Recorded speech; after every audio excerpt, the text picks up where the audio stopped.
And we're live. Hello and welcome everybody to episode 23 of 40k Frontiers. With us today, we've got the double duo of Alexes. We've got the superior Alex and Alexander Englezos. How you doing, buddy? Really good, thanks. How are you doing? Better now you're here. And we have, as well, he's pretty good, Alex. He's not bad bloke. Mr. Taus, how you doing, buddy?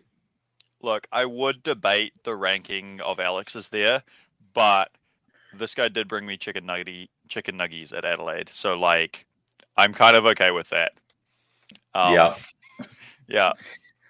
Top table 40k, in Adelaide. Yeah, dude, he was like hooking up the peak Alex and the peak Admek, right? It was like we were carrying on, just split across two people. His.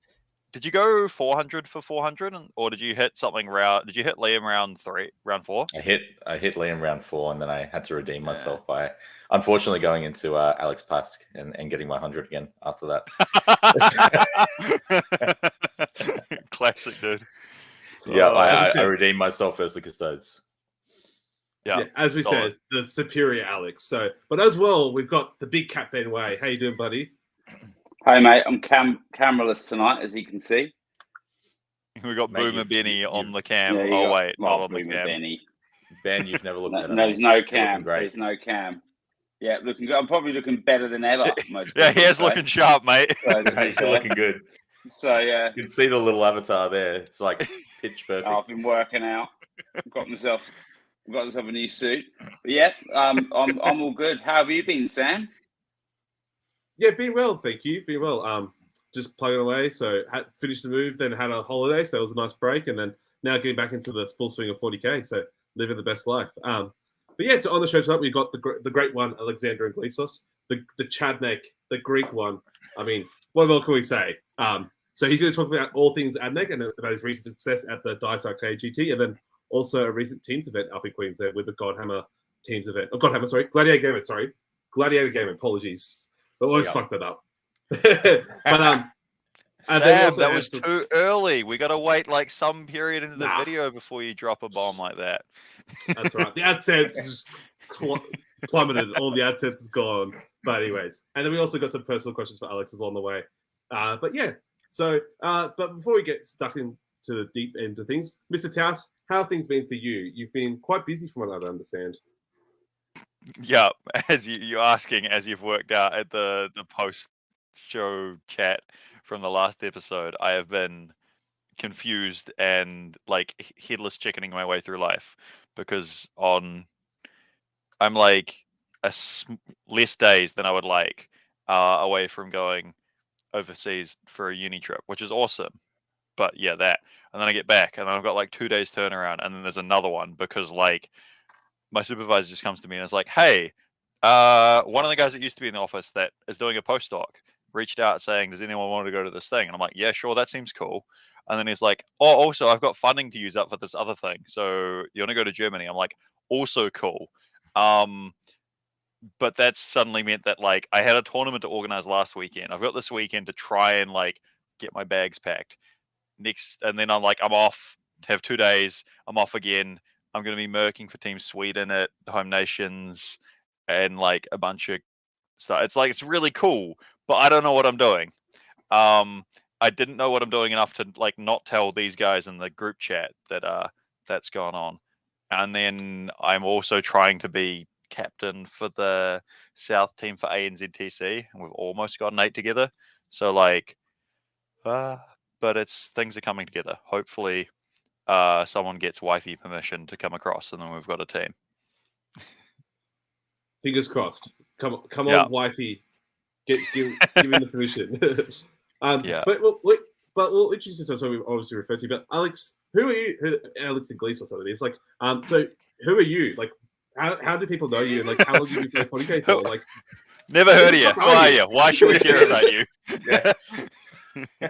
All right. Well, to answer the last part, you shouldn't. But I don't know, how do I do it? I hate talking about myself. Jeez. So I play 40k. I've been playing for 2 years. Great. Actually 2.5 years now. Having fun, having a blast. I actually play in the same team as the old Sam Lemon here, Lemonator. I've playing for ATC as well for New South Wales. So I'll see you there, Taos. That'll be good fun. I'm a coach for Team Australia.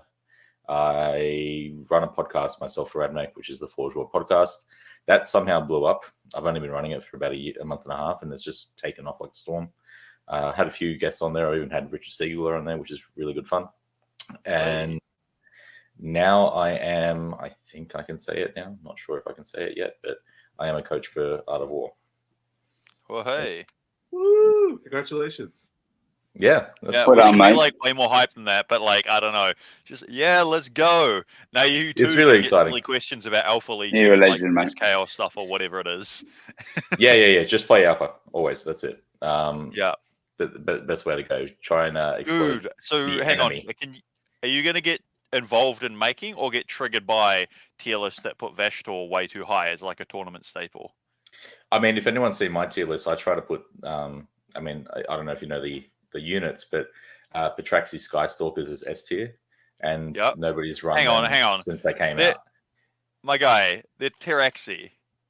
Like, Yeah, you don't the say it's other a version. Pterodactyl. Like, Teraxi, yeah. yeah, that's not what you said. What did I say? Petraxi Skystalkers. Petraxi. Whoops, my bad. Anyway. Yeah, that's it. But aside from that, I'm not doing much. I have fun. I play the game, and yeah, that's me. Yeah. Happy days. I mean, like Taos there, like most Admek units, someone says a name, it's like they believe the Admek players. Yeah, it's roughly about right. I mean, You just make up rules, like you know. I think isn't it like Admec gets a free pass to make things up in the command phase, not in the battle scribe phase, right? Yeah. That's it. You know, techno-archaeologist, like, you know, you have to say that as well as a unit name. You know, there's a whole bunch of things that people won't believe. Yeah, I advance in charge of my whole army, and I get plus 6 inches to my charge. So it's just one of the protocols, I swear. Yeah, trust me, bro. But as a trade-off, I get -1 initiative. Yeah. That's definitely a step that still exists in the game. I couldn't think of something 100%. completely stupid to take because like most of the characteristics would be something. I don't know. But yeah, so like, as he mentioned, so Alex is a great player. He's in the New South Wales region, so what was the southeast of Australia, and I got to actually know him. So when I first started playing in tournaments, Alex Englezos was very kind to me, and I was looking for someone to play on the team, like was the teams event, like a 4-man teams event, and Alex Englezos was very kind, just inviting me to be on his team, a complete random, just someone asking, hey, can I join a team for their event? Traveled up and had a great time. And we've been friends and had a chance to play ever since. So honestly, bad move, dude. Just like don't bother being nice to Sam. It's not worth it, mate. You know, there was a few ups and downs in that event. You know, I heard he was kicking people's models on the floor and, you know, doing a few things like that. So yeah. Dude, you've given me I know he's hating flashbacks that. to like how Sam stores his army. He has like a tray of Drukhari models, like sitting not even underneath the table, like off to the side on the floor. If you look at like his tray of his army, right, and the size of the man's shoes sitting right next to them, right, like he would take out 1,300 points of Druk with like one misplaced step. It's like he no joke. I forgot to mention this to you, Sam. You know, the other day when you gave me a hug and you stepped on my toe, you actually fractured it.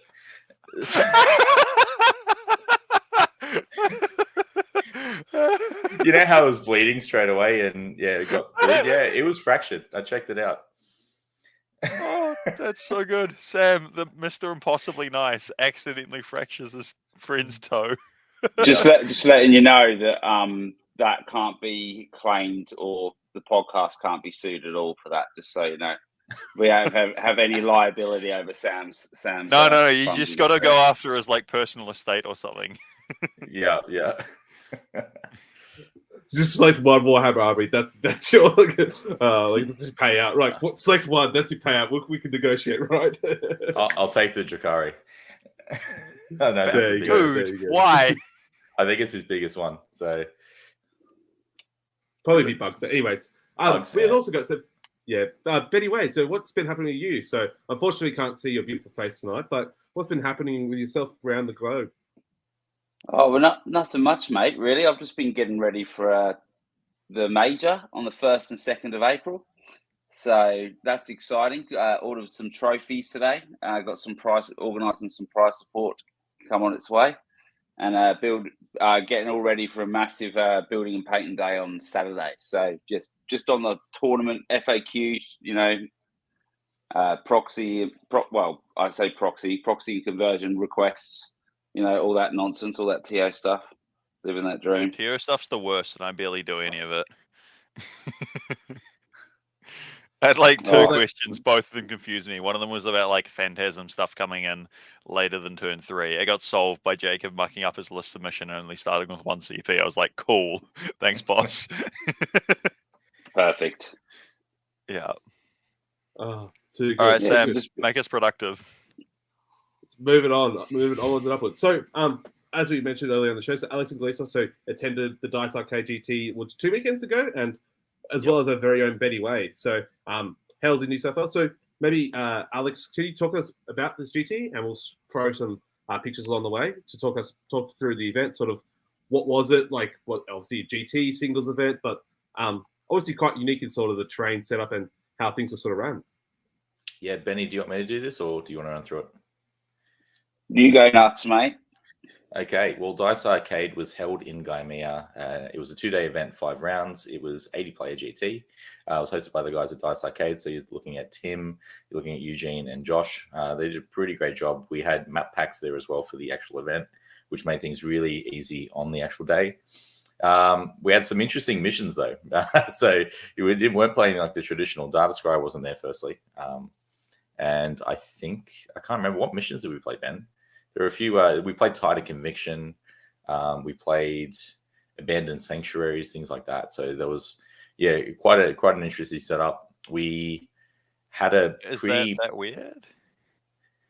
I think so. Yeah, we don't really get them here in New South Wales, to be honest. Everyone hates them with a passion, but we went through it. We tried our best. We had some fun with it. There were a lot of guard players in attendance. There were also a lot of Tau players and Demons players. But luckily, I think all but one of the Demons players got taken out round 1. So I kind of had an easier run because that was something I didn't want to have to deal with. But yeah, here's some of the map packs, as you can see here. It was a good fun event. It was held inside a RSL, which is great because then you can get pub food and relax and have a few drinks afterwards. And yeah, it was great. I had a ball. Obviously, I won, so I should enjoy the event, right? But Benny, how did you feel with it? Ben, that's your turn to like unmute yourself and say something, buddy. Yeah, sorry. So it was great. I had to leave after day 1 because of some work stuff, but it was a great event. The venue was massive. There were heaps of room between tables, and it was great. It was nice to see a new event getting put on by a new crew in New South Wales. Definitely. Nice. Yeah. So for people who aren't aware, so RSL is like a pub. So it's like a club, sort of like it's a Royal Lifestyle, or RSL is like Royal State. I can't remember the actual definition of the term, but it's like a pub, a club, like so you meet like a sports retired. Is it like a working men's club or it's like a return servicemen's thing? Yes, that's it. Okay, yeah. So I know we've got RSA, Return Servicemen's Association in New Zealand, and so yeah, cool. Yeah. I feel like they're a somewhat classic and solid 40k hosting group. Like there's a bit of overlap. Definitely. Yeah, I think a lot of 40k players like to drink because we're, it's just the reality of it. We already know that we're bad at saving money, right? I mean, we play plastic models at exorbitant prices, so if you can get alcohol in the mix there as well, it's just a win-win formula. Absolutely. And Dice Arcade, for people unaware, so it's the local gaming store in the Sydney region. So it's sort of the Sydney sort of split into the north and south of the river per se. So the southern side is where the store is, the Shire, as what I understand. And but yeah, hosted by the LGS there and some of the people there, and for the podcast listeners, showing some of the photos. Yeah, it's sort of unique in the sense they used a different terrain format. So I don't know, Alex Englezos, can you talk to sort of what the terrain was? And obviously we saw the map pack before about how they had already pre-planned positioning of where the ruins were going to be. But yeah, it's sort of a different terrain. Could you explain who it is, what the terrain is? Yeah, so the the terrain itself was preset. I've actually got a set here, so I did some practice on it. Luckily, I didn't know what the layouts were, but I knew kind of how big these, kind of zones were. It was the same thing that was run at Gonghammer previously. So I'm not sure if you ran through that in a previous episode a while back, but it's basically the way it works is kind of pseudo GW, where you have these big boxes of ruins. Now on some of them, they're completely windowless. So there's a little corner in the back, there's a big corner in the front, but then there's two kind of gaps that you could see through if you could get the angles there, but the actual windows themselves will be windowless. You had some other ones which were triangle ones. You had quite large, difficult ground and dense pieces on the field.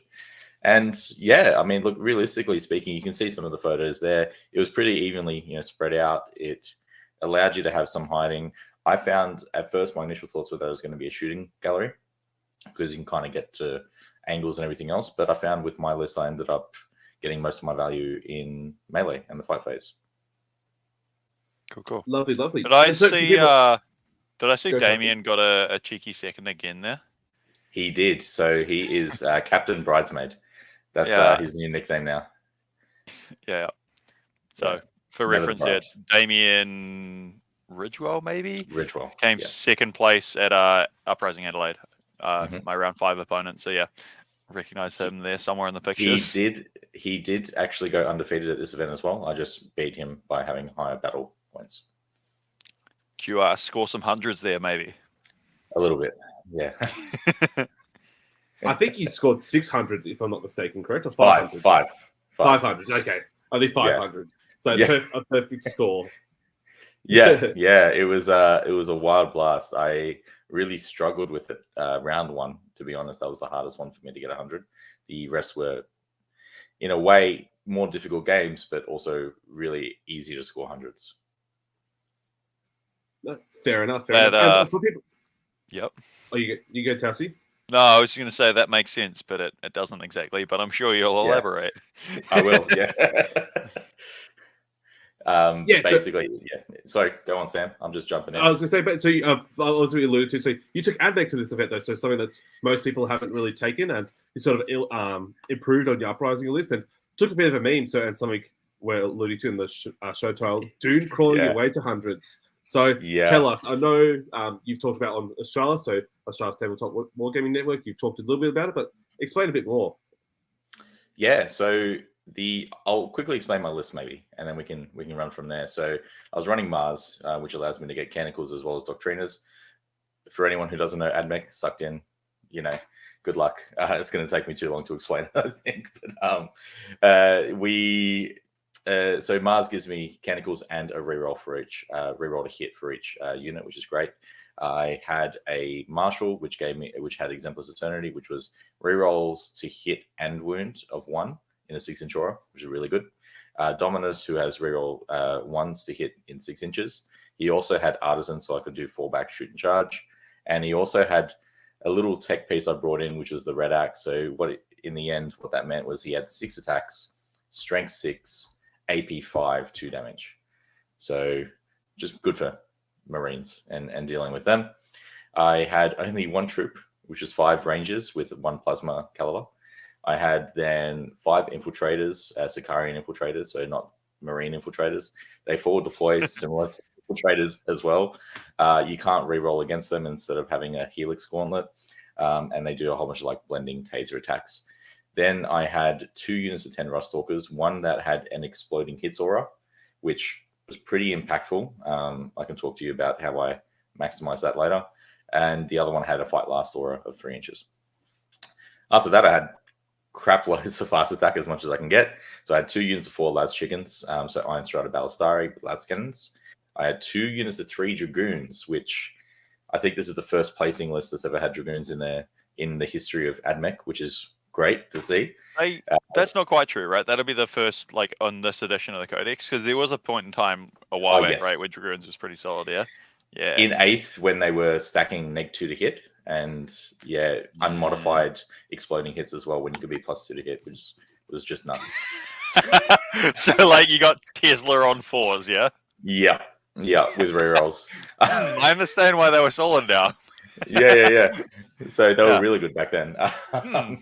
But now in all of 9th, they've been pretty crap. Now I think they're amazing. They were probably my MVP throughout the whole event, by the way. I also had 2 units of 3 raiders, Cerberus raiders. They're the ones that can move away when you charge them. They also can character snipe. They also do mortals in addition. They're just really annoying, harassing pieces. After that, I had 2 Dune Riders, which are transports. They were carrying my Rust Stalkers every single round. And then lastly, the creme de la creme, 1 Onager Dune-Crawler with a neutron laser and an extra stubber. Yeah. Fun. And, did you end up parking that behind your home field objective behind a wall and just leaving him there being useless, thinking about what he's done? I did 1 turn, and then I swiftly realized that I forgot that I roll 1s a lot, which doesn't help me. So I roll 1s to the hit roll, the amount of shots. So I kept doing that. I did that probably 3 turns in a row, and I got the shits. So what I decided to do games 2 onwards was frontline it, advance at turn 1 so I could shoot 8 stubber shots at an angle because that's the best I could think of, and then charge it in the following turn because I would put myself in aggressor for a plus 3-inch move, so I was moving 11, and it had a 3d6 charge, remove the lowest. So it was charging the enemy's backline at the end of the game, or by turn 2, and move blocking and basing, and it just kept going into things that it could relatively tank. It's really funny if you get them into so trying to shoot this thing is annoying me, so instead I will charge it at you and annoy you. Good luck. Well, nobody shot them because they know how crap they are. So I'm like, now I'm forcing you to shoot it, and that way I get some perceived value, right? So that was what happened. Distraction card effects. Now get rid of your nuisance Dune-Crawler. Yeah, and they're hitting me now on 6s because they're a vehicle in combat, and I'm hitting them on 5s because Dune-Crawlers are just better. With that one reroll, that one juicy reroll. So I was, averaging, half a damage each round. So he probably, if I played another 5 rounds, like 5 more games, I reckon he would have made up his points. It would have been good. Yeah. Yep. There we go. But why Admek, Alex? Why? Why Admek of all the armies in the world? You could do such a why Admek? You? I think you mean Chadmek. Continue, Alex. That's the team name. So why Admek? They were my first army. I have an immense love with them. I actually think they're in an amazing spot. I know that they just had a 28% win rate and a 32% win rate before that, but I think they're really good. I just think that it's a different design that you need to do right now. Most people are used to obviously operating in gunline, but then we have objectives where the enemy picks what objective we need to capture, and we need to be really kind of forward pushing and get there. So I think it's a list design thing that we need to tweak and change our setup. And yeah, we can go from there. But I just love them. They're my favorite faction. I could have played Marines. I didn't want to play Marines. I'm kind of a bit disgusted with how much free war gear they get right now, and I think it's a bit nuts, and Codex Warfare is just busted. So doing Admek, I mean, I'm part of the community a lot. I'm doing the podcast. I kind of feel like I have to play Admek, right? Though I am starting to run my Death Guard right now, so we'll see what happens there. So is it worth quickly having a shout because of course nobody knows Admek, and I've got to cut Sam off again. So is it worth shouting out what the Admek secondary secret source is to scoring a bunch of 100s? Because I know the thing you alluded to of going to get objectives is Archaeovault, something or other, hidden Archaeovault. Yep. Yeah, I learned a thing. And so, yeah, your opponent at some point before the battle, I don't know if it's deployment or some other time, nominates an objective. Be like, go get this thing. And if the Admek holds it, at the end of their turn, they get 5 points? It's insane. Yeah, so that's pretty silly. Like that on, I don't know, the Scouring wouldn't be so good, but on one of the table quarters ones or the... Mm-hmm. Tear down their icons, that's perfect. That's the best map for it. Tear down their icons is not data scry, would you say? Tear down their icons is a bit better because you're kind of equidistant between every single one, and you want to push on one side anyway. Data scry is okay. Data scry is fine. Yeah, but yeah, do you want to go into anything where they're on the middle? Yeah, exactly.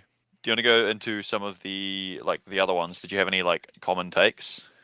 Yeah, so because I just quickly before I mention that, because I decided to take the Dune-Crawler as an complete buffoon. I couldn't actually do banners correctly. I only had one unit that could really do banners, or I would use my dedicated 10-man brick melee units, or I would have to use a character, which would then lose all my auras. And, auras are pretty good for Admek. So I put myself in a crap spot there. I was going to say, aren't they command phase armor? You don't really need the auras. You just to be like, yeah, I do all these things command phase. Beep, boop. Right, now I'll put a flag up. You guys go on your own now. I mean, it depends on the list. But for me, the rerolls are so important for getting that consistency. True. I only have 16 anti-tank shots, so I need all of them to hit through.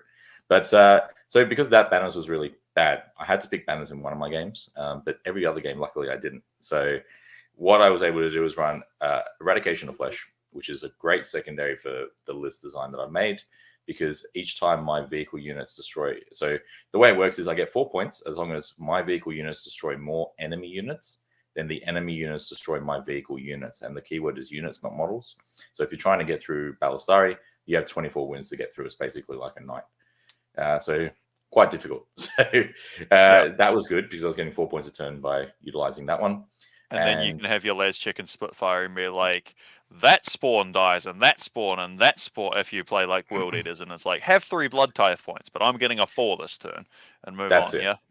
Yeah, pretty much. The main recipe for success of that one was destroy the enemy's anti-tank straight away. And if you do that, you're uncontested for all your tanky infantry. I mean, tanky tanks. So I have 119 wounds in vehicles in that list. So there's a lot that you have to kind of go through. It's a bit much. The other secondary that I was able to use whenever I couldn't use banners is Accretion of Knowledge. It's either unplayable completely or it's absolutely busted. The way it works is whenever an enemy has, if you destroy an enemy model that has a relic or warlord trait, you get 3 points. That's model, not character. So even if you had, Barbican's the Key Black on Rune Kazakin, Terminator Sergeant, as long as you destroy that, they'll be taken out. Barbican's Key as well. Anything like that. Adversing Admek every single round. the Admek mirror, right? Where you're like, cool, back in the whatever the N meta was, right? Was it Nuck? 7 CP spent, pre-game on relics and model traits. Yeah, just crazy. And to split it up from every model. But and then the other part of that secondary, though, is that if you destroy a vehicle model that's 8 wounds or more, you also get 3 points.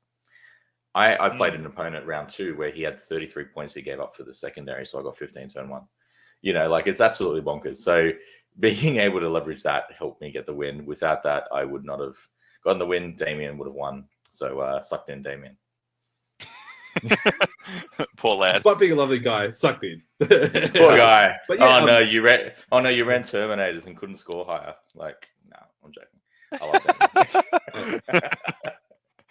Oh, fantastic. But before we deep dive into some of your games, I know, so Benny Way obviously attended the event as well, and he took a different take on GSC. Do you want to allude a bit more on what your GSC was like, Ben?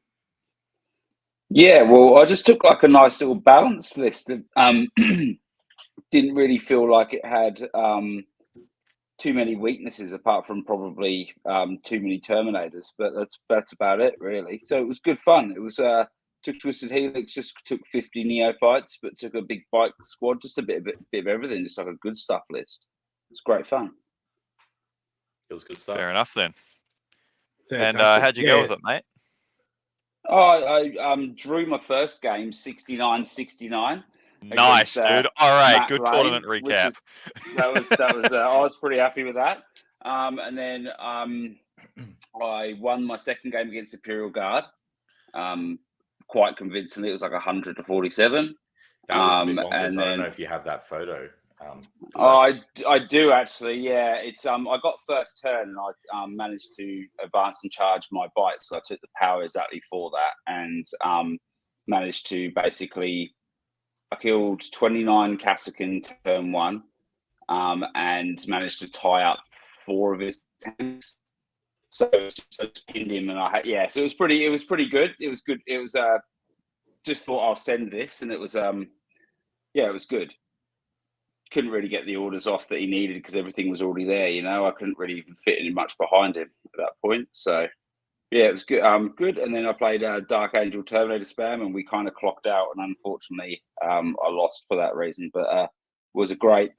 Regardless, I had great opponents and great. Great guys. I wish I had a work thing, so I had to unfortunately drop, which was, a bit of a shame. But it was good fun regardless. all right. Left 1-1-1. Perfectly balances all things. Yeah, Peace out. yeah. I'll tell you what, the draw was great. It was Drakari. It was against Matt Lane with this Drakari. So the last And he time did we really met, well at the I event think as I well. won by.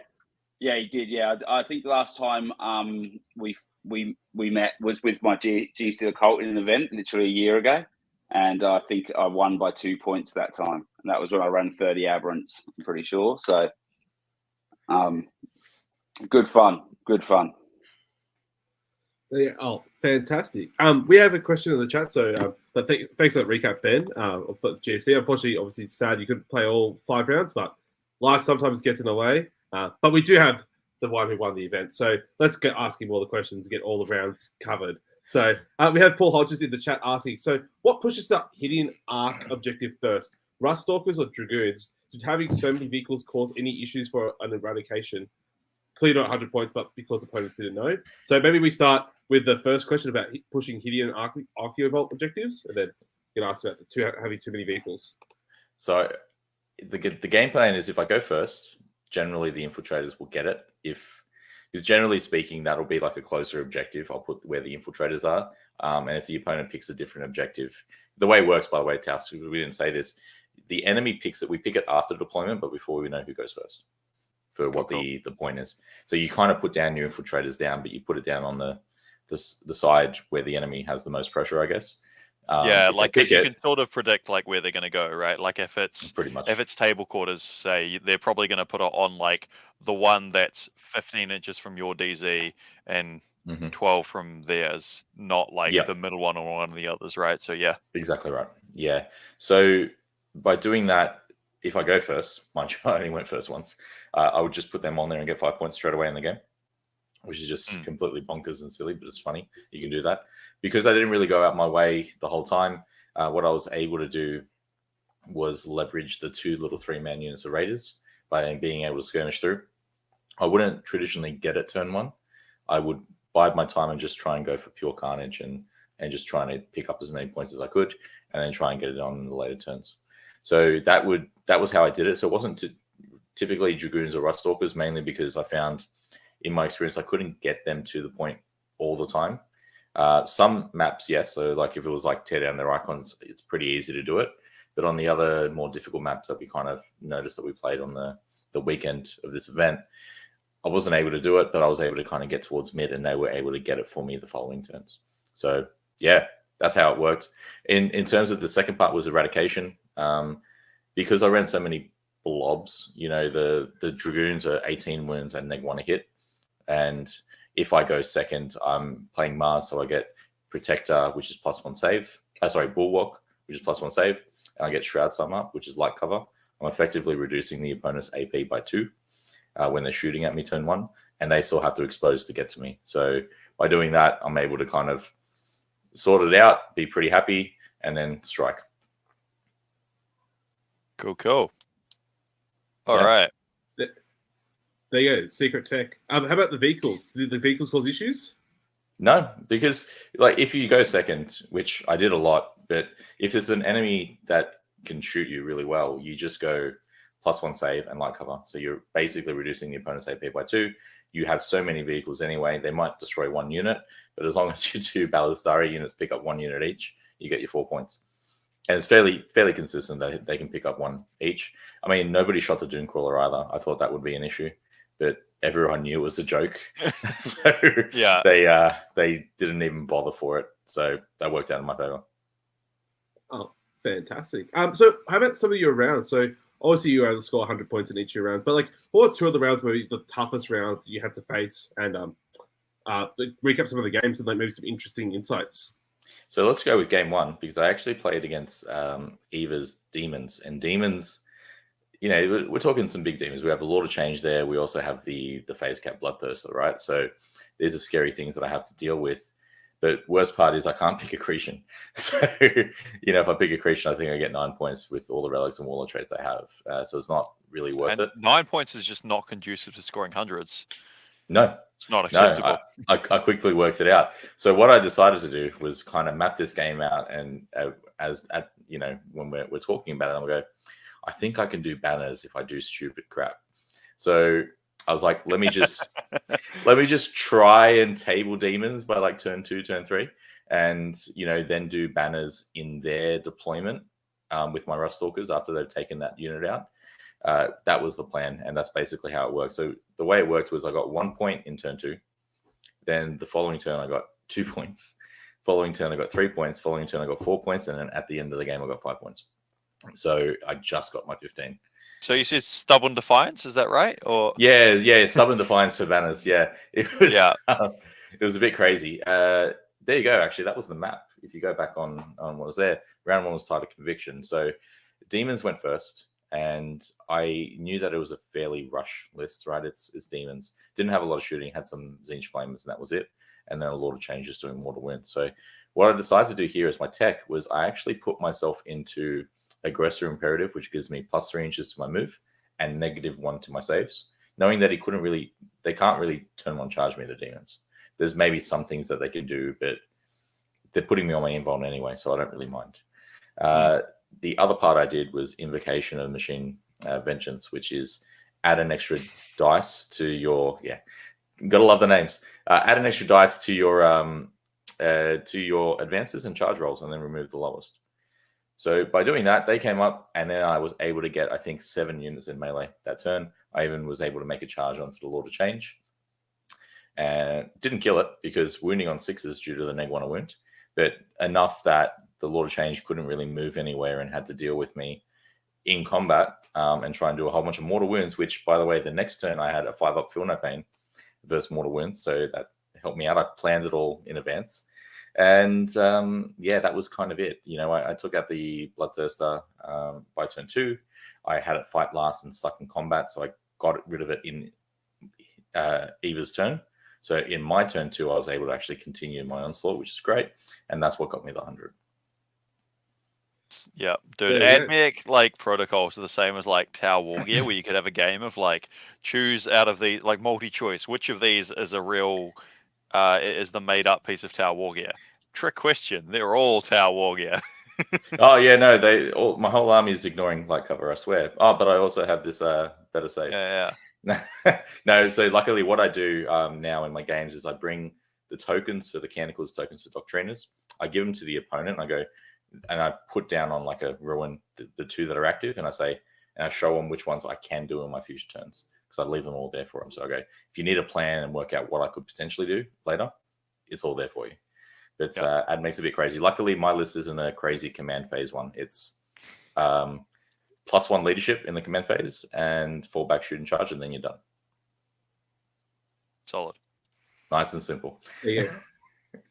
Easy. All right. Well, but sounds like obviously you want it not so tough to throw around, but you have to think it through and go through and try and tackle the Chaos Demons. What was another game that was maybe a challenge or something interesting insights?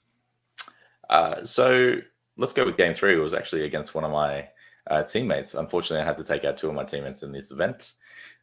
This is privileged problems, right? But we paired into each other. He was playing Ultramarines, and I love this guy, Arian. He was so funny. He was just he's playing Gilliman. He goes, I go, oh, so you got Gilliman? And he's like, yeah. He goes, don't worry, he's shit. I'm like, okay, no worries. We go in, we start playing our game, we start doing everything, whatever. And I decide to charge him. He somehow manages to roll 3+ saves on everything but 2 of the attacks. So he survives. And I go, oh yeah, Gilliman's shit. And he goes, just watch. He rolls his attacks and hits with 2. And then I saved 1. So he killed 1 model. I was like, okay, fair enough. He is shit. And he goes, wait. Primarch of the Ultramarines, everyone. Savior of the Imperium, man. Yeah. So that was pretty cool. And then at the end of that, when we finally destroy him, I go, look, I actually need to destroy him now to get my 15. Because I picked Accretion and he had the Warlord trait. And I go, but you have the revive, so I need to do it in a turn in advance to make sure I get this. He goes, I think mate, you got to roll a 4. That's not happening. You can't even CP re-roll it anymore. Yeah, he's like, he goes, oh, don't worry, I've never rolled a revive. He's been playing Gilliman for ages. And I go, I think you got it. I kill him. He rolls it. He rolls a 1. I'm like, okay, GG, done. So I get my 15 there. So I get me 100 there as well. Same secondaries, Accretion, except for banners. I picked Accretion there, and then Eradication and Hidden again. So good fun. That was a blast of a game. I think I exploded 3 times as well. He destroyed more of my army and more of my vehicles than anyone else in the whole event. So he did really well. Solid There effort. you go. So you've talked a couple of times here about. Also, you talked a couple of times here about scoring hundreds, Alex. But why are you trying to go out of your way to try and score hundreds? Like traditionally, the sort of game plan is like, oh, get those safe secondaries. Like if I score 10, I feel pretty good. Like I know I can get the win here. Like, what's your philosophy about scoring hundreds? Is it because you knew there was going to be always an undefeated, you want the higher scores, or what's the logic? Yeah, part of that was one reason, knowing that there was going to be 2 undefeated, and you wanted to kind of bypass that. It wasn't a game plan at the start when I started playing, but my idea was that I was going to get 10 on banners in the first game, and then when I realized I could get more, I was just like, okay, do this, and this. Just plan it out and do 1 a turn. That's all I need to do. If I do 1 a turn, I get it. So I did that. For the other games, after that, it kind of became a meme because I had 300 points at the end of day 1. So Style points, dude. Got to keep it going. I purposely picked secondaries that probably had to make me try a bit harder to make sure that I got those hundreds. I definitely could have picked banners in the last 2 games and just sat back pretty, especially on the last mission where it's secure missing artifacts, and that's a really good banners mission, especially when you move objectives. And he moved his side first, so I was able to get some good value there. But I just at that point I was like, let's just do it. Let's have some fun. I am very passionate as well of Admek not getting any more buffs than they need right now. Unfortunately, despite this event win, we had a 32% win rate that weekend. So we're probably getting buffs, and we'll see what happens. I think that the army is a bit complex and is very much a pay to win army. The list I brought is very expensive. The chickens cost too much. The horses cost too much. I mean, you knew my 40-something horses list that I won New South Wales Masters with, Brad. That was expensive as well. So there's just a bad army. So, Alex, did it cost more Australian dollars for that army than it did points, or was it very close? Okay, so put it this way. It's $84 for a Sidonian Dragoon box, and they're 55 points. And for a Cerberus Raider box, for 3, it's $98, and you get 54 points.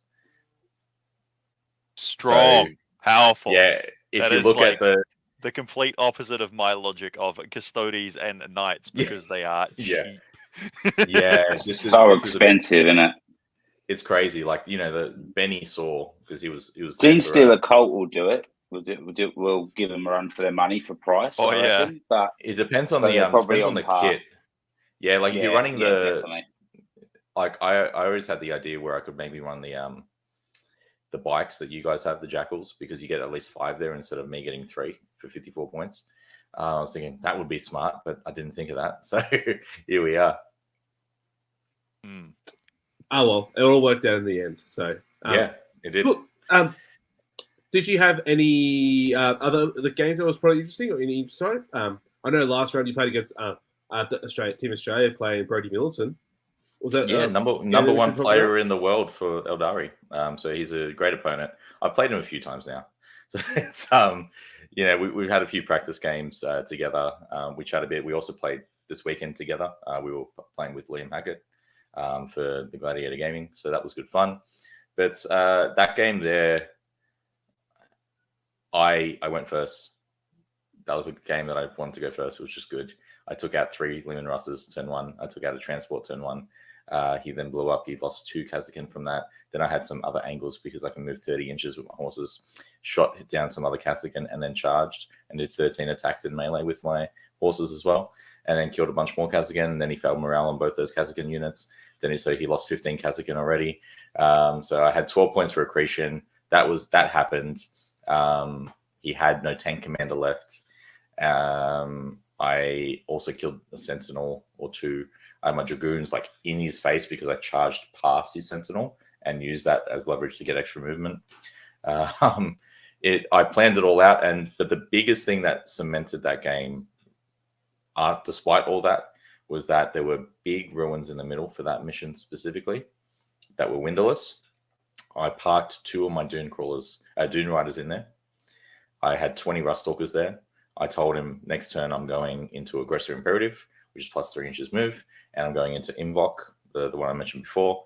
and that's the 3d6 charge from the lowest. I measured out everywhere I could go, and there was nowhere on the board he could hide. So that you'd be 12. Are they? What's their 14. base move? 6. So their base move is 8. Then it'll be 3 for the disembark. Yeah, and and you got 3 extra. for transport, 3 for the thing. Yeah.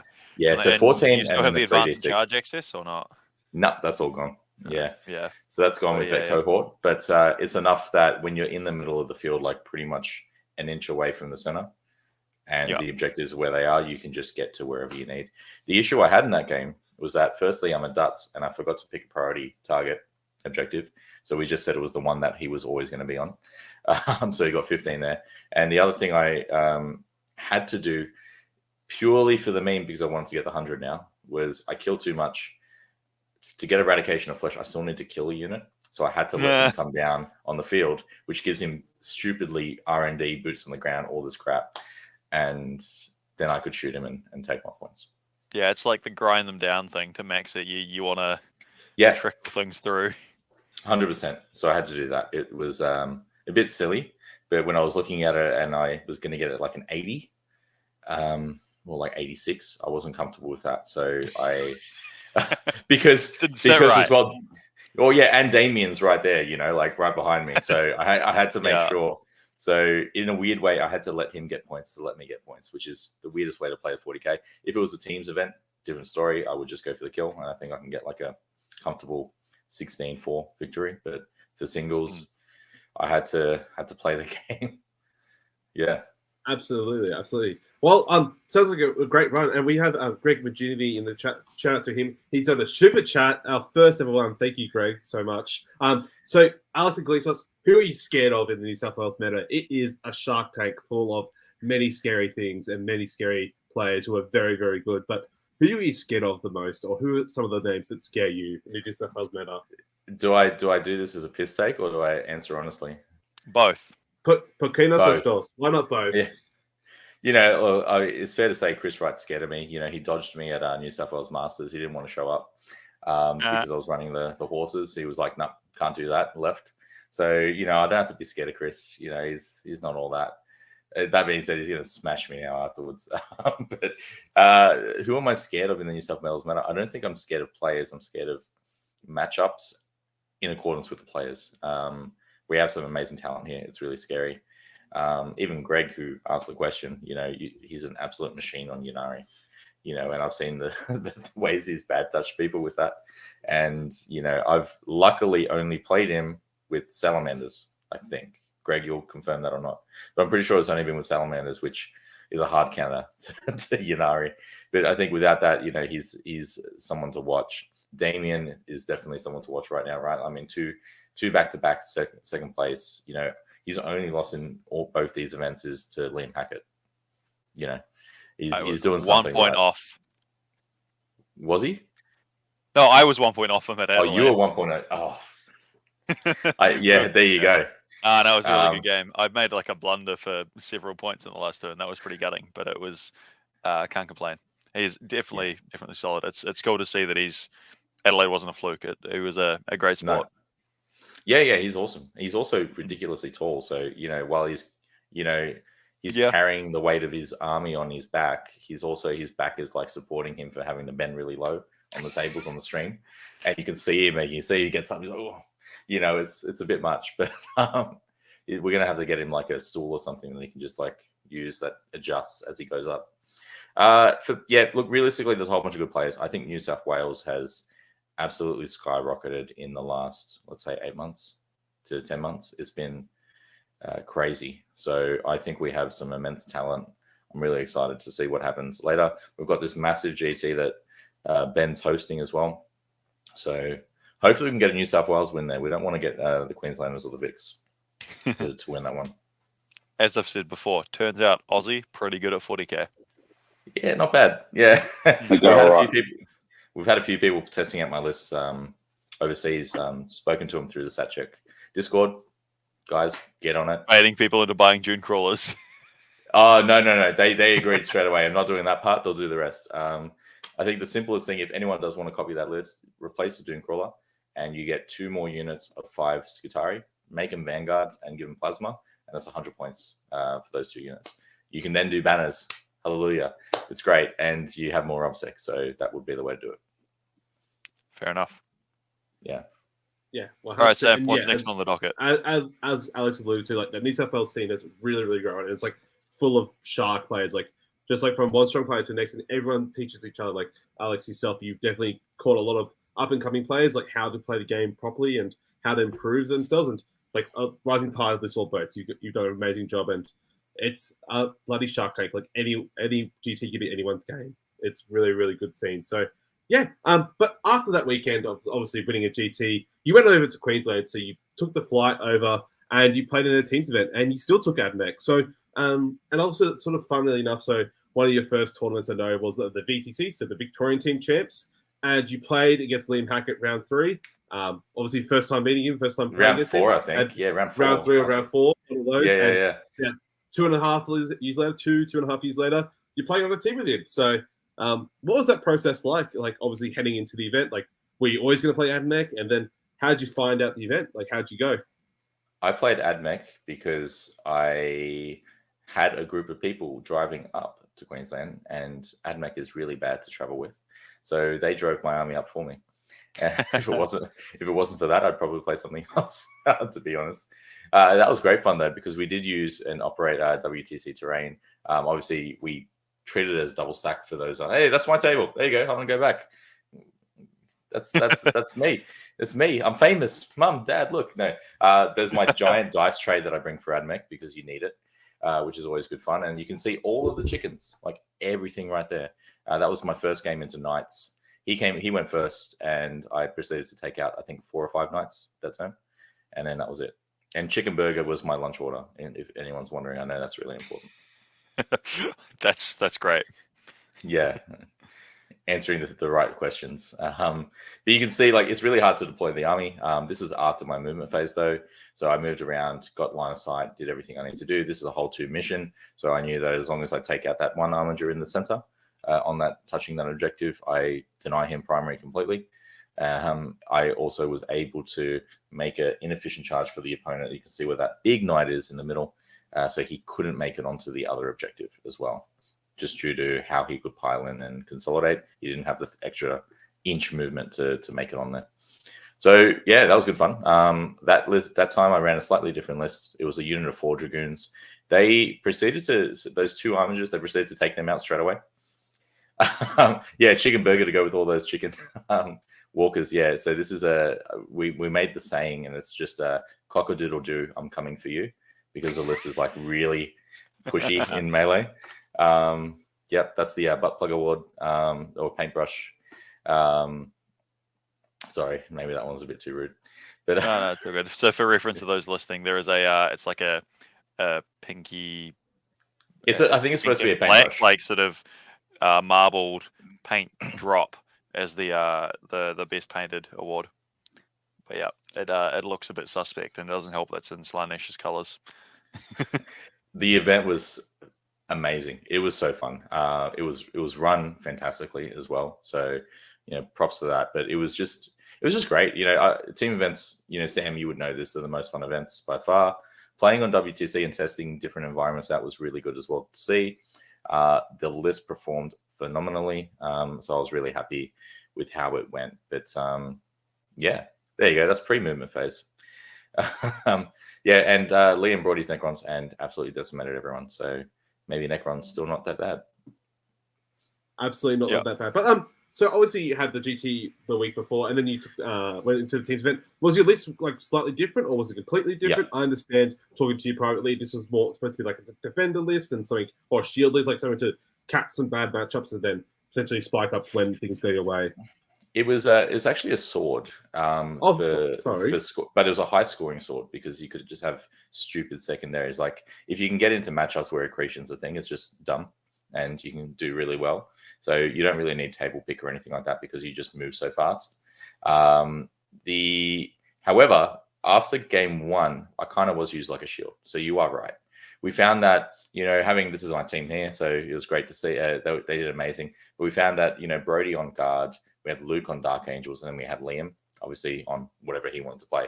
But having them get some really good matchups meant that we generally win the game. And I just had to keep things tight. So I did get thrown a little bit, me and Sam. Not you, Sam, another Sam. But we kind of got thrown to the deep end a bit, and it worked out okay. I think even in one of the matchups, it was a not ideal one, but I still 20-0'd them, and it was yeah, it was Tyranid Swarm. They went first, but I kept them in the deployment zone the whole game. So good fun. Yeah, they picked behind enemy lines, they picked banners and warp, and yeah, just push them back. So they were stuck in their corner. They had to actually deploy their reserves on the line on their backfield. So yeah, that's always a good thing. The swarm got counter swarmed, obviously. Then yeah. Board control with no control. That was the guy actually plays Admek as well, but he's never seen Admek played kind of in this weird rushy way. So he gave me such amazing feedback. It was such a fun game. Yeah, we agreed that if he went a bit more aggressive, I wouldn't have been able to push back that much. But yeah, it was just a wild event. It was great fun. Yeah. So for people, so like obviously that you played with Liam Hackett, like obviously very very good player. Obviously won WTC, won the War Masters. You go on and on forever with how much stuff he won. But like, what were some like the learnings you sort of took away being part of his team? Like obviously you've played against him before, but was there any insights or knowledge that you sort of took away being part of his team? Like, oh, I should apply this for obviously the New South Wales team or for your own club events. Well, it's funny. We actually played the New South Wales team, so 5 New South Wales team players round 2. So we had to beat them up, which was pretty funny. It was a bit bittersweet, but during the games we weren't able to interact. We both finished our games very quick, and so it was basically a race to see who finished first. So as a result, we weren't able to check it out. But pairings, we did a bit of work together. My main job and what I wanted to do, and I think this is more important than anything else in teams tournaments, is pairing accuracy. So what your points prediction should be. So the one thing I was really proud of that is every single game I played, I was hovering within 2 to 3 points within there, which is fairly good. Because that's like of the WTC 20-0 2 to 3 system. Mm-hmm. Yeah, correct. Yeah. So doing that was probably our biggest boon. So he felt he could rely on me, that knowing that some of my bad matchups were pretty accurate. So like a 9 turning into a 7 or a 10 turning into a 12. Favorable, really good. So that's why I was able to be put down as a shield for 4 of the games out of 5. So we did that, and that was good. Oh, yeah, I was just going to quickly say if someone's tuning in or listening and not super familiar with it. So like in teams, there's the whole, you've got 5 different armies, 5 different tables. There's a pairings process, not worth going into. But teams will make a matrix to sort of decide what's going down. And then like to go through the process, you use your matrix, which, yeah, and a lot of people think the pairings process is the difficult bit, but it's a little bit formulaic, right? You can map it out, plan it out, have a good prediction. But what's really important is you need to have like a good estimate of how any given matchup will actually go, because it's a really easy, and it's really funny how often like both teams will walk away being like, yeah, I think we paired really well. And when that happens, right, when both teams think, yeah, we did really well, someone is wrong. Yeah. Or maybe both teams are wrong in different ways, right? Like and so that's, being able to just reliably do that is really good. I somewhat know this because I have been doing some online teams event stuff and jumping to random different armies and be like, cool, I can play it right, but I don't know what's going to happen here. And that's the main thing, and this is something that we found we were able to leverage off others. Liam and I were fairly accurate with our points predictions, and that was what helped us out a lot with pairing Liam and I, at least. Some of the other guys, were playing different factions, and they did amazing. Like, Luke always, put points predictions pretty conservatively, and then just like absolutely shut up. So he did great there. That's a good problem to have, I guess. And we knew that early on after the first 2 rounds that was basically going to be a trend, and it was a trend throughout the whole event. So he, put himself as, moderate, like 13, 14, and would get us to 20. So good on him. He was, the whole team was great. We had a blast. But teams events are really cool. The pairings are very important as well because it's a team total score, in case anyone hasn't played it, and that's how it kind of pulls together. And there is also this period where there's ties as well. So you need to, every point actually matters and every point counts. So you really want to push that as much as you can. Yeah. And we got super chat number 2. Greg is just making it rain. All right, I'll keep going. So I'm assuming this is directed. Yeah, well, it must be. What is your personal goal as a coach? It could be Ben as well. Actually, yeah, I realized halfway through it could be Ben. Like, I'm just, it doesn't quite Let's feel do like both. yeah, I don't have his beautiful face to look at. But yeah, I'm going to you get a both texter answer. and draw it. But yeah, just a little smiley face. But I'll go first. My personal goal. So I find it weird to talk team goals. The team is amazing. I feel like the team could perform without me, personally speaking. Obviously I'm there to support and help and do everything I can at the event, before the event, during the event, post the event even, I want to do as much as I can there. I don't really have a goal for that. I just feel like that's just like innate what I will do. Support the team, make sure they're happy, make sure that we get the results we want. But I am going to the WTC singles. Ben is as well. The idea is that if I play Admek, I don't know if I will play Admek, but if I do play Admek, I'm going to be the number 1 Admek there, which should be all right. I was number 2 Admek in the world last year, and that was mostly with RTTs, which is a bit sad, but I'm number 1 Admek here now. As long as I can get to GTs, I think I'll be okay. But I do want to really kind of push WTC singles and do my best. But I could also run 260 crew, so we'll see. I think that's your goal as coach, is to run 260 crew. I've got it. I actually own it, so yeah. Yeah. All right, Ben, what's your goal? And note that the question says as coach. So maybe Alex's goal should be like learn to read better, because he's going to need to read packs or something. I don't know. I'm throwing shade out here. I'm gone. read what? Petraxi. Come on. Yeah. All right, Ben. I'm just looking to uplift the team while I'm there, and provide the support that I need. And there's some great coaches as well to learn off and bounce off as well. And the really scary thing is it obviously comes into 10th edition. And so I think that when the work hits, the work's really going to hit. And I've cleared a lot of the schedule of July. Do you know what I mean? For this, to make sure that we've got time to get studied and get our way up. Who knows what 10th is going to be like, and who knows what I'll be playing at that time. But looking forward to having a bit of a fresh battlefield for the kind of a fresh slate going into such a big event. I think it'll be exciting.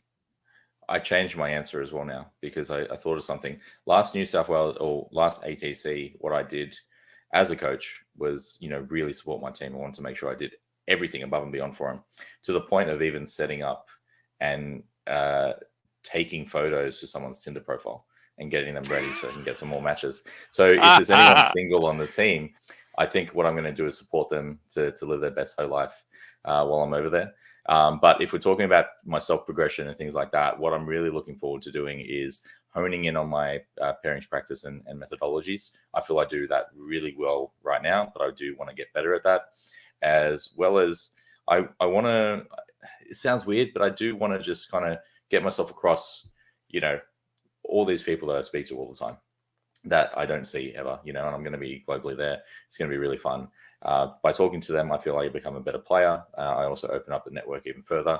So that's what I'm looking for. It's really around honing my skills and hoeing out my friends.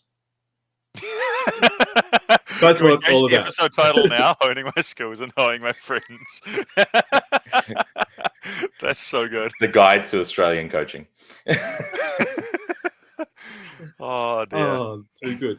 So to talk about a little bit there. So Alex, you talked about pairings and like improving that pairing matrix and stuff like that. So traditionally, you've always heard about the red, yellow, green sort of matrix, and like you sort of have the rough guide for there. But you alluded to that actually predict points. So you actually have a rough barrier of where you predict points wise. How does that sort of done? Like, how do you sort of improve on predicting points? Because I've often heard sometimes people say, "Oh, that's a bit risky," because how could you predict the exact 5-point differential that you'll score this? So I think one way it's really important to do is, in your test practices, you should be putting your point predictions down, assuming that it's an average game. Like it's, you're not getting hot dice. You're not, basing it based on that. You're also not basing it on your opponent having hot dice. And you're doing it based on not the opponent, but the actual list. And I think that's really important. And a lot of people put it based on the opponent because they get scared. You see Eric Lathuris and you go, it's a 0. It's like, you shouldn't do that. because what the assumption should be that you play your game perfectly, they play their game perfectly, and then it's just based on averages of rolls. So in your practice, if you are ever practicing in a event previously, previous to it, and you want to work out what your pairing predictions are, if there's things like anomalies such as failing a 4-inch charge, or getting 0 6s on your rust stalkers, so you do 0 mortal wins like I did in my last round. They're anomalies. Yeah, really good. I needed a Dune-Crawler. They channel the 6s, I think, but those anomalies don't really count, right? And you can't really predict anomalies, but what you can do is predict averages. So you should always kind of go based on that, because while your game might not go based on averages, the other game could not go on averages as well for your team, and that could be to their benefit, to the detriment, whatever you have, right? So you remove that math out of it, knowing that it could be lower, it could be higher. That's fine. You don't mind if there's like 3 points, 4 point swing. It is what it is, but you just want to make sure that you understand the actual game itself, how that game should be played, how you should react to your opponent. And if you know that and you feel that you can play to your best level, then you just have to put down an accurate score. So it sounds like a bit there is the key to, funnily enough, and maybe a little bit of a cop-out answer, the key to good, accurate pairings predictions is to just play a lot of games and have the data to score it. 100%. It is have the data is a very Admek fitting approach though to take. So that's on brand. Yeah. Oh, fantastic! Thank you for that explanation. So, as we sort of alluded to, so you obviously guys won the teams event and went. Yeah. Did you guys win all 5 rounds, or how did it go? We tied the final round, but we also paired for a tie, knowing that if we tie, we win the event. So we won the first 4 rounds. Then we played into Eric's team. He was already 1 win below us because he tied twice. So if we tied, we were fine. There was no issue there. Powerful. Yeah, it was. I mean, look, a little bit of a cop out, but like it's if you're playing the game the way that you would during WTC and being really tactical, that's how you should do it. So we did that. We had our mindset. We knew what we were doing. We basically knew how we were going to approach the pairings beforehand, Liam and I, when we had a discussion. And it turned out that way. We got the tie, and we're happy. So yeah, basically undefeated. Worked out. It is undefeated. That's and the most literal definition. You are not defeated, but at 40k, undefeated means all wins apparently. So or it seems to get used that way. Yeah. Oh, fantastic. Was there any other learning experiences you had, like for being part of Liam's team, or anything you wanted to point out or shout out about the Gladiator Gaming event? Gladiator Gaming event was a massive success. I'm going to keep going to that each time because that was amazingly well run. Josh did a great job there, so props to him. But in terms of insights and anything that I learned how many people love Dark Angels. Jeez, the amount of Terminators there, I think trumped the amount of I don't know if there comes a point of Terminators, right, that neither the player running them or playing against them loves Dark Angels. It's just they're yeah, I jumped on the grenade for the team normally in teams, right? It's you jump on the grenade of the army that no one wants to play. This is very literally no one wants to push the models around, not play against it. Yeah. It's a bit nutty. I mean, when you just look at a raw data sheet, but then you add the neg 1 hit, the neg 1 damage, as well as the feel no pain, as well as the revives, as well as the inner circle, it's just and all for 33 points. When they have a 1-up save or a 0-up and cover, it's a bit much. But a lot of people play them. A lot of people won with them. There's a reason why they're around. I think they're even stronger in teams personally because you can easily get them a favorable matchup. Majority of the Dark Angels players had some big blowout wins. So yeah, it was a bit nuts. There's also a lot of Orc players, and about time. That's great because I think Orcs are in a great spot. I think they're in a better spot for teams because you can remove some of their bad matchups, but they're just scoring machines. They're mean green scoring machine, literally. Yeah. Absolutely. Well, we always hear there's a lot of chaos in Queensland, and that's just true with all the Dark Angels, right? Got to get a little shadow pun in there. Ayo. Right? Yeah. As we come to the end, so we have some questions that we have for the chat for Alex. So if you have any questions for Alex, feel free to post them down below. But the first question we have is from Simon Harris. So when will you run big bricks again? And would you ever run bricks in Mars? So obviously alluding to like some of the Rangers and Vanguard bricks, or maybe the bigger blobs. Oh, I got an answer. He was running bricks. It was just bricks of chickens.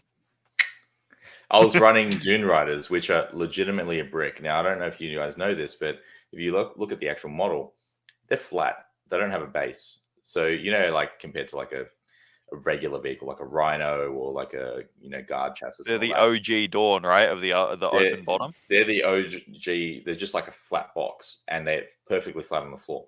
So what you do is you can actually sidestep them, disembark out, and you have your little Skitarii hiding behind it. And fun fact, you actually can't see the Skitarii unless you're like a knight, because it's just a legitimate wall in the way and a line of sight box. Now, if you can get like an L shape here, and then the objectives here, you just sidestep it like that, and then the enemy can't get to you and can't see the thing. So that's a brick. By your own player place terrain. Yeah, pretty much. But in terms of bricks, I wouldn't run them in Mars per se. I think that they do have a purpose in Mars, but they cost a lot of points. And Mars, I found, is really good value in melee right now, and being that kind of flex hybrid. Lucius is obviously the way still. I find Lucius bricks a bit boring, personally. Doesn't mean that they are boring. I think that they do insane output. The other way that I would use them, and I have talked about this in the Forge World podcast, if you ever want to listen to that one there, but Agrippina. The way you run them there is, just casually free reserves, drop down 20, ranges, spend the stratagem. So there's 80 shots there at AP2. Just shooting down. What's the stratagem there, just quickly? Galvanic volley. So okay, yeah, the default, like you go to rapid fire too. Mm-hmm. And you will be in half range. So it's within 15, and then you just go, bam, 80 shots, AP2, string 4.